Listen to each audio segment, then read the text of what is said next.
既然作者这么喜欢用 AI 做东西，那为什么我不可以用 AI 呢？我给 AI 的任务是深度毒舌批评2篇文章，我贴了第1篇文章，它就开始批评了，所以我马上贴入第2篇文章，然后总觉得不够啊，是的，深度再深度的批评还是不够啊，我需要让它变成剧本那样，所以我拿到剧本玩一把，还感谢了那个 DeepSeek，然后就突然间，还有东西耶，所以这一个剧本将由 AI 所最后生成的剧本，再配上 AI 之前生成的挺好的点子而成，请观看。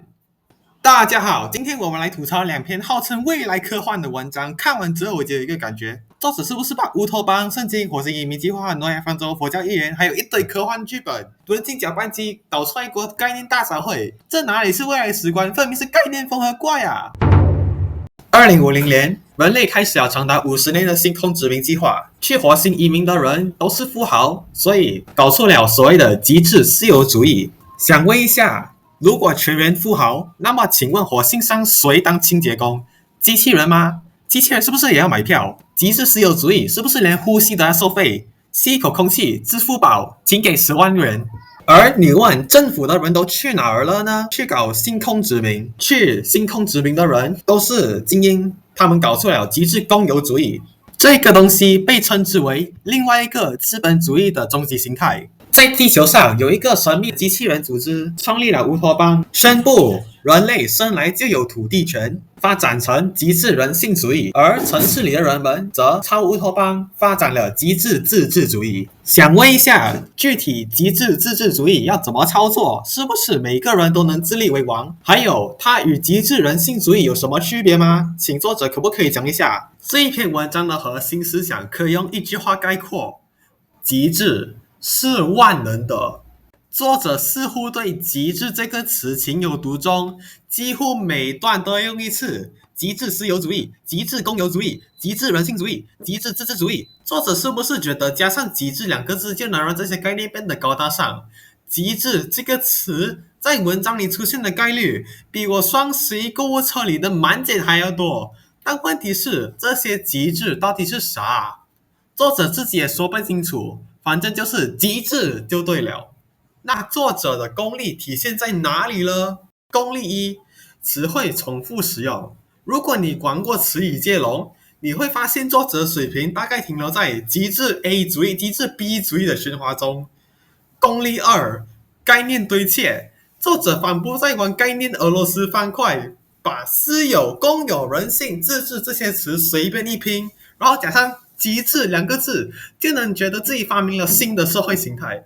功力3，逻辑跳跃，从空间殖民到星空方舟，从乌托邦到后社会，作者的逻辑像跳跳糖那样噼里啪啦乱跳，完全不管读者能不能跟上。而更惨的是，这位作者还整天语病。火星殖民地发展出了全人皆是富豪的极富社会模式，这句话的逗号是作者随手撒的芝麻吗？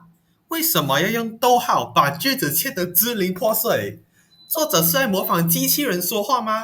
极致自由主义沿用了前社会的契约系统，属于人约文明。想问一下，人约文明是什么东西？原始契约人民的缩写吗？作者是不是觉得缩写比较高大上？人类文明迎来了无比辉煌灿烂的新世纪，机器世纪。无比辉煌灿烂这种小学生作文级别的形容词，竟然出现在一篇未来科幻文章中。作者的语文老师已经哭晕在厕所了。人类与机器人共生，机器人要储存人类的记忆，实现所谓的部分记忆永生。请问一下，部分记忆永生是什么意思？人类的感情和意识也能永生吗？如果不能的话，这能算什么永生？人类死后，机器人能够带着人类的记忆继续独立繁殖，而没有宿主的机器人禁止独立繁殖。我根本就不知道独立繁殖是什么意思，请你告诉我一下独立繁殖是什么意思？在机器躯体死亡之前，机器人可以申请成为太空机器人，带着人类的记忆去探索星空。我比较想要问，机器人是怎么死的？作者的逻辑是不是也已经死了？他们需要漫长的训练，我也不知道为什么需要漫长的训练。你不是机器人吗？然后你的脑袋里塞一下那个东西不就可以了吗？然后能够独立繁殖的机器人，能够进入太空城市中的极乐世界。太空城市用来对应火星殖民地，极乐世界用来对应星空方舟。为什么要对应？对应有什么好处啊？人类人猿文明的宗教信仰全部失效，他们已经无法描述人类与机器人的伦理秩序。于是，机器人取缔了上帝，因为上帝会危害人类，所以人类进入了信仰崩溃、伦理重塑的末法纪元。哈？机器人取缔了上帝？那么机器人为什么不取缔奥特曼呢？奥特曼打怪兽也会伤害人类啊！伦理重塑什么意思？无神论者会骂人的。然后作者还说，这极其巧合地印证了古印度原始佛教神话预言中的末法时代。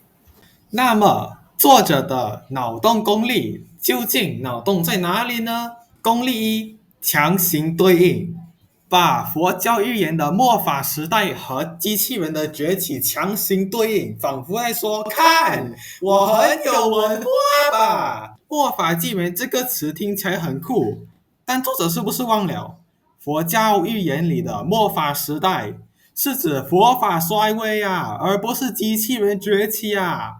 这波强行对应简直比我家的猫会编程还要离谱啊！功力二，概念缝合，把圣经啦、佛教啦、科幻电影啦的元素随便一拼。我是创始人，我发明了未来史观。功力三，逻辑崩坏。作者是不是看了《终结者》和《2001太空漫游》后，突然灵光一闪啊？